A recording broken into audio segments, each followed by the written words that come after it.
Good morning, FGCU Swimming fans, and welcome to a Monday morning edition of the Big D podcast. Before I bring in today's special guest, please subscribe, like, and share the Spunky Spectrum Sports YouTube page where friend Alex and I will be hosting a football discussion this afternoon. So please pay attention to that, and you never know what to expect on the Spunky Spectrum Sports YouTube page. Well, if you can tell by the shirt today, it's got to be something FGCU related, and it is. So joining us from Florida Gulf Coast University is the FGCU head coach of the swimming program, Dave Rollins. Dave, you ready for the swimming season to start next week? Absolutely. Yes, I have been ready for weeks, it seems like at this point, for it to get started. Yeah, it feels a whole lot better that the season started in September instead of last year in November, which I'm sure threw everybody off kilter, right? Yeah, absolutely. It made it for a long semester last year at this time, but yeah, we're excited to get going next week. Yeah. Before we dive into the upcoming season, yes, I said that. Dive into the upcoming season. I About appreciate. one. Let's talk about one athlete we both enjoy, and that's Petra. And obviously, both of us saw Petra compete at the Olympics. I mean, it was so much fun seeing her compete in Tokyo. I mean, what I don't know if he, what did she say about competing, representing her country at the NFGCU at the Olympics? Well, it's the highest honor an athlete can have in our sport is representing their country at the Olympic Games. In her minds, she feels like it's just the first one. She has plans of going to the next couple, but it's always good to get the air quote the first one under your belts. It's different. It's obviously if you've never been there before, the atmosphere, the way the transportation, the way you're living, who you're staying with, how you're eating in the dining halls, all this kind of stuff is completely different. So it's great. It's a great experience for her and quite an honor for her and her family for sure. Yeah, although yeah, even with the COVID restrictions that were in place for the 2020 games, I'm sure the Olympic stage was still the same as it always was for all athletes, no matter if you were swimming, running, or playing hoops. Yeah, it's still the Olympics. Regardless of if there's no fans in the stands or whatever the various restrictions might have been. It's still the Olympic Games, and the athletes still want to do their best. What did Petra think about competing without fans at the aquatic center? Um, well, she didn't really have anything to compare it to. So, the whole uh, previous Olympics, I mean, just like everybody else, you'd seen it on TV. So for her and this games, it was just kind of a continuation of the whole season where we didn't have fans at events. So it wasn't anything she wasn't used to. But I know it was the atmosphere is obviously different when it's just the athletes in the stands versus when you have 15,000 people watching you compete. I mean, even when the U.S. swim trials took place in Omaha, there were decent crowds there, and no matter if you've got a few thousand or 20,000, any fan support in the stands is useful, especially when that lactic acid's building in your legs. Yeah, yeah. If you can hear that noise, it's a lot better than the noise inside your own head. So anytime you can get somebody cheering for you is a good thing. Yeah, speaking of the Olympics, the the finals took place at night in Tokyo, but like 9, 10, 11 a.m. here.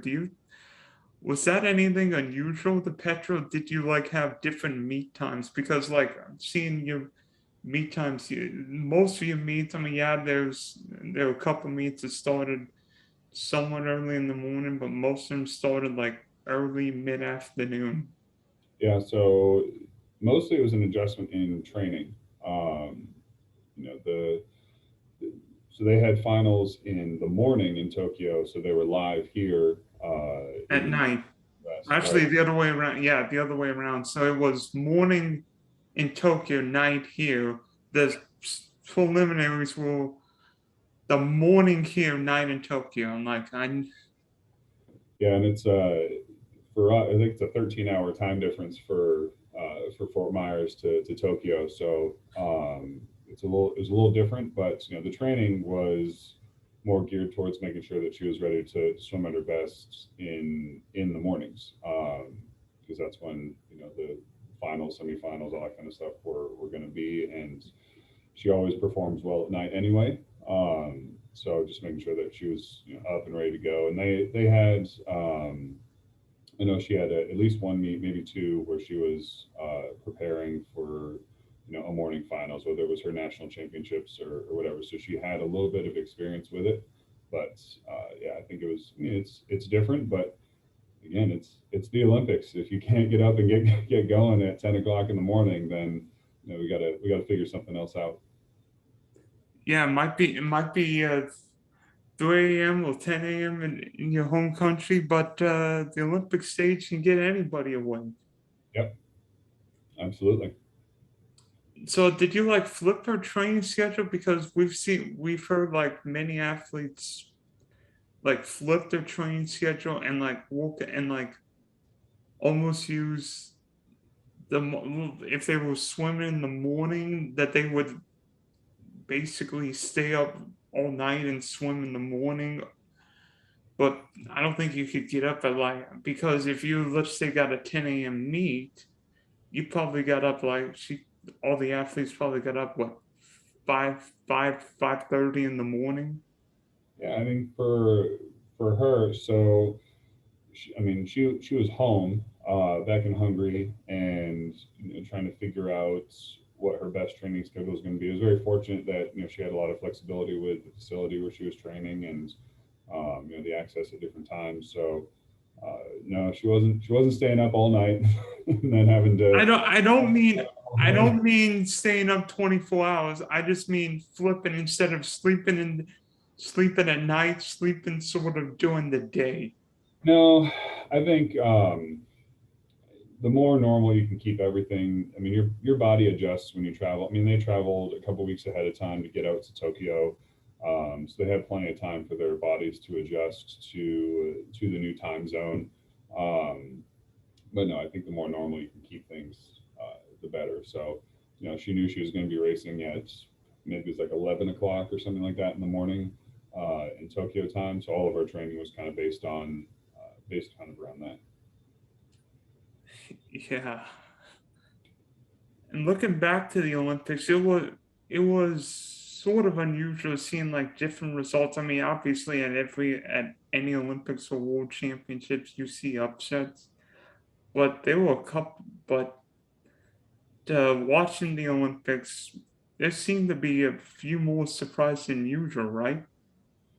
Yeah, which is great. Sometimes in the U.S. we get I want to say spoiled is the right word, but our expectations are higher for the American athletes because they're more familiar with them. But when you get on a world stage, sometimes there's people that you haven't necessarily been paying attention to who are capable of doing some really cool things that surprise you a little bit. But no, I mean, there's definitely a lot of phenomenal swims all over the place for sure.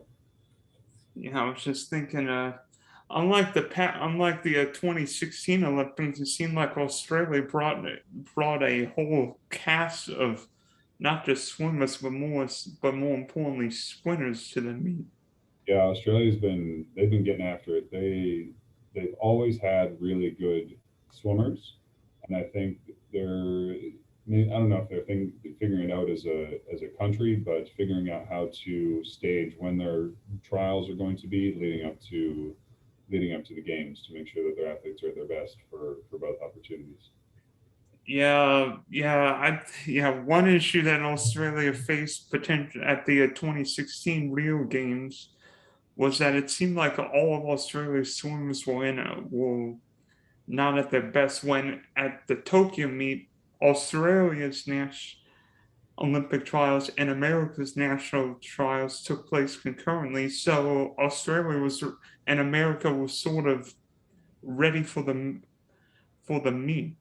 Yeah, yeah, and I think it also benefited Australia that there were in similar time zones, close. I mean, Tokyo's maybe either, I don't think it's the same time zone, but it might be 1 or 2 hours different.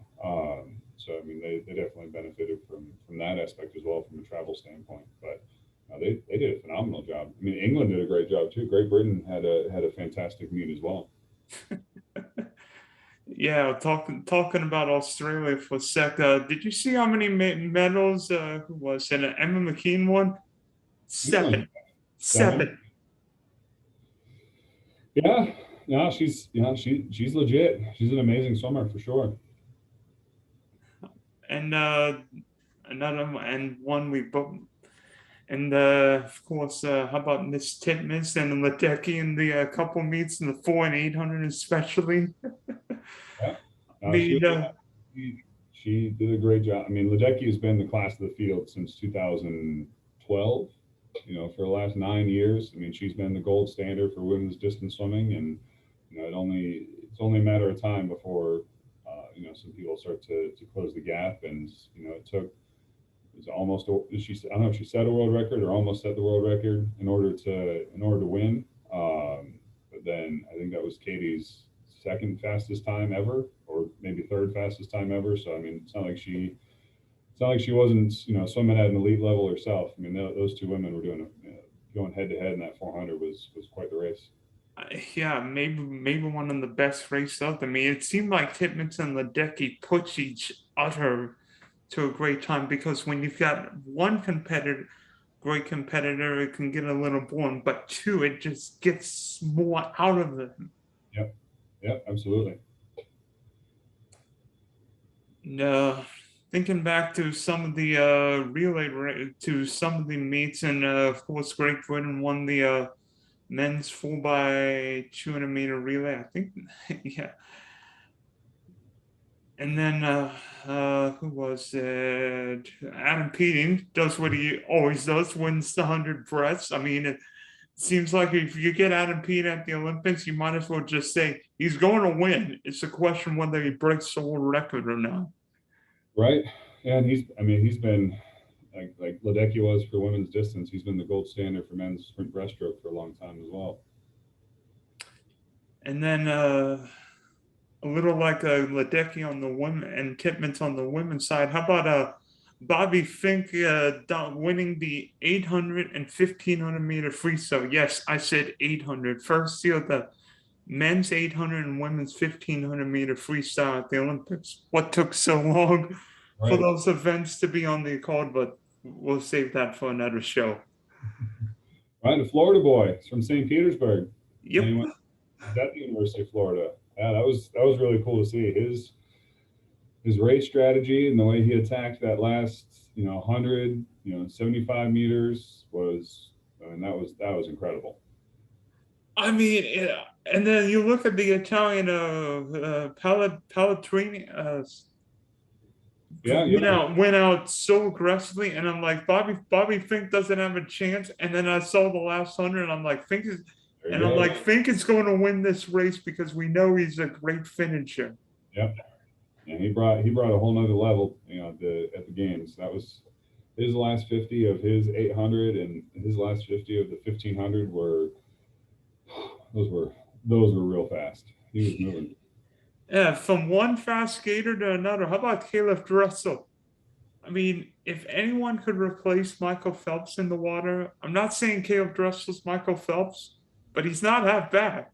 No, he's really good. And I know, I mean, Caleb doesn't. I mean, he doesn't compare himself really to anybody else. He just wants to be the best version of himself that he can be. But yeah, he's on another level when it comes to some of these swims. I mean, he was pushing that 100 fly by Milok. Maybe he was surprised that Milok went that fast, but both guys going under 50 seconds. That was fun to see. But when he got down and he got into that 50, I mean, the 50 free was incredible.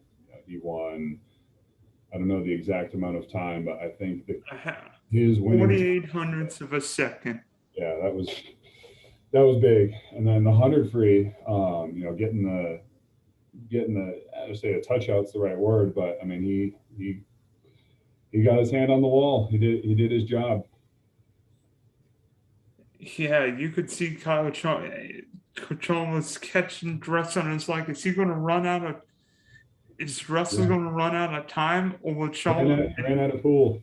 Ran out of pool. Yeah. I mean, Dressel won the 50, 100 free, set a world record in the 100 fly, and then won the 4x1. And then how about to close out the meet, help set a world record in the 4x1 medley relay? Yep. I think they're in like lane 1 or lane 8. They're on the outside. And they were just sneaky. And everyone usually looks at the middle of the pool and there the Americans go, leading off. I'm pretty sure it was Ryan Murphy leading off, and with Dressel going on. I mean, they're going to be a tough out for anybody, but they did a great job setting the world record. Yeah, and the key leg for that world record leg was Michael Andrew, because everyone was worried about Adam P against Michael Andrew, and Andrew performed well. He kept the US in the race, and then when Dressel and Apple got in the pool, it's like game over. Yep. Yeah, absolutely. And I mean, Duncan Scott is not a bad butterfly. I think he medaled like the yeah, he got second in the 200 IM, and silver in the 200 free. So he's a really good swimmer. Yeah, absolutely. No, yeah, Great Britain had a phenomenal relay. I think their backstroker just keeps getting a little bit faster and a little bit faster, and then the rest of that relay is that's going to be that'll be a fun one to watch for the next 2 years. Yeah, if Luke Greenbank had been even a 3/4 of a second faster, it's a different race. Yeah, but as you know, in swimming, 3/4 of a second, that's a lot to ask in a 100. Was there one race that you remember? I mean, obviously Petra, but one race you remember from Tokyo more than any? I mean, the men's 50 free, I think, seeing Brazilian Bruno get a medal and just his celebration afterwards of just how excited he was. I mean, you couldn't tell that he didn't win. Getting a medal for him was as good as getting a gold medal. And I think that's something that we should all kind of embrace and celebrate, regardless of your actual finish. If that is the best that you have ever done, that is your gold medal moment. And I think he ended up third, but I mean, for him, he might as well have been first. I mean, that was really cool to see. I mean, you see seeing these athletes perform at the biggest stage is incredible. I mean, Bruno, yeah, Caeleb Dressel got all the notoriety for winning the gold, but I think Bruno just showed how much a medal means, whether it's gold, silver, and bronze. To come home from the Olympics with any medal is a huge accomplishment. And for Brazil, without the swimming pedigree of Australia, Great Britain, or the United States, it just shows what athletes with that will, that determination, and that hunger can do. Absolutely. So now we head to your upcoming season, and I'm glad to say it's somewhat normal. You're not starting in November like you did last year. Yeah, we get going here next week. We travel up to Jacksonville. North Florida is opening a brand new facility, and their coach has been telling me about it for years. And I told him, when they open it, we'll be there the first weekend. And here we go. Open up their pool, and we have a nice little invite to attend. Yeah, next Saturday you will be in Jacksonville at the UNF Invitational, and then looking at the schedule, Vanderbilt is coming here middle of October. Then you've got Miami in the Gables. You've got FIU, and then you've got UNF and Georgia Southern coming here middle of late November, while a couple of your top swimmers will be in Atlanta that same weekend. Mhm. Yep. It's all accurate. Hey, I've got the schedule right in front of me. What else would I be doing? I'd be more impressed if it was just recalled, but that's all right. It's all good. And then you've got Miami, Illinois State late December, Miami starting off the new year, and FIU, and then North Florida again for Senior Day, February 5th. And that same weekend, your divers are going to be right not that far from where I used to live in Broward County in the Cool Springs Aquatic Center. I spent 3 years in Tamarack, and I actually went to the that aquatic center for me. That's a good facility. Yeah, let me tell you, I don't miss the traffic one bit, even though this place reminds me of a zoo. But I don't miss the Broward County traffic. I don't blame you. I would much rather be on this side of the state. Yep, the people here are friendly, and you don't have you don't have 8 lanes. You just have 3. Yep. So tell me about some of the athletes you've got this year competing. Well, it's not much different than it was a year ago. Our lone senior last year was the NCAA granted everybody an extra year of eligibility. So that means that Petra gets to come back and compete for another year. We have a small group of newcomers this year. So we have 3 freshmen, Macy from Georgia, Danny from New Jersey, and Nicole, who's a diver from the Orlando area. Then as well as Brittany, who transferred from Arkansas, and Isabella, who transferred in from the Naval Academy. So those would be the new faces. But it should be a really exciting year with the crew we have returning, and knowing just where we were a year ago to finish the way that we did, and to have the crew back and ready to go. I'm excited to see them step up and get racing. Yeah, do you think because because everybody's back, it's like you can expect more because you've got everybody back and everybody's a year older. They've gone through whatever the pandemic the last 18 months, and now it's like okay, we're ready for a regular season. We're not ready for a condensed season that started in the middle of November. Right. Yeah, I think we still have to be smart about how we're approaching things, right? We just because we are going to be racing more, we're going to be racing earlier, so we want to make sure that our training is geared the way that it needs to be. But every year is a little bit different. Every year presents its little challenges. I mean, obviously the COVID hasn't gone away, so we're still following certain testing protocols and various things. So we still have to be mindful of that. But it is nice being able to have a little bit more of a year kind of like we'd had in the fall of 19, comparing to the fall of 20. So no, I don't think we can raise. I mean, you always want to raise your expectations, I guess, but we can't expect that anything's going to come easy for us.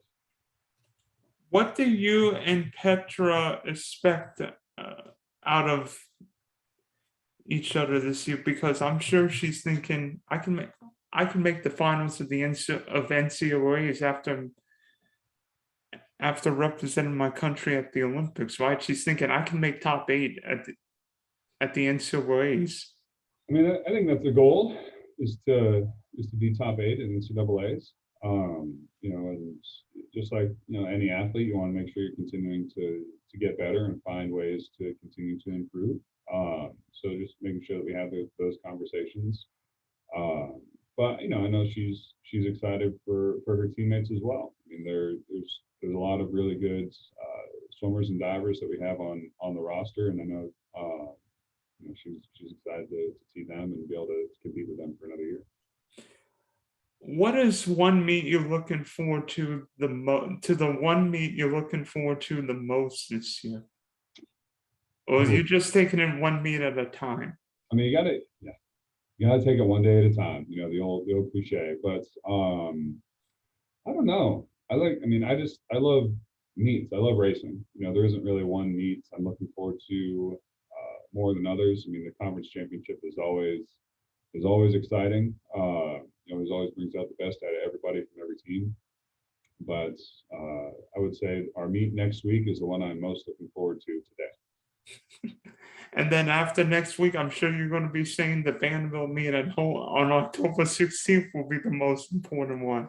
Yeah, we'll have I think the following weekend we'll do some sort of inter squad competition. So that'll be fun. I know the girls always love it when they can.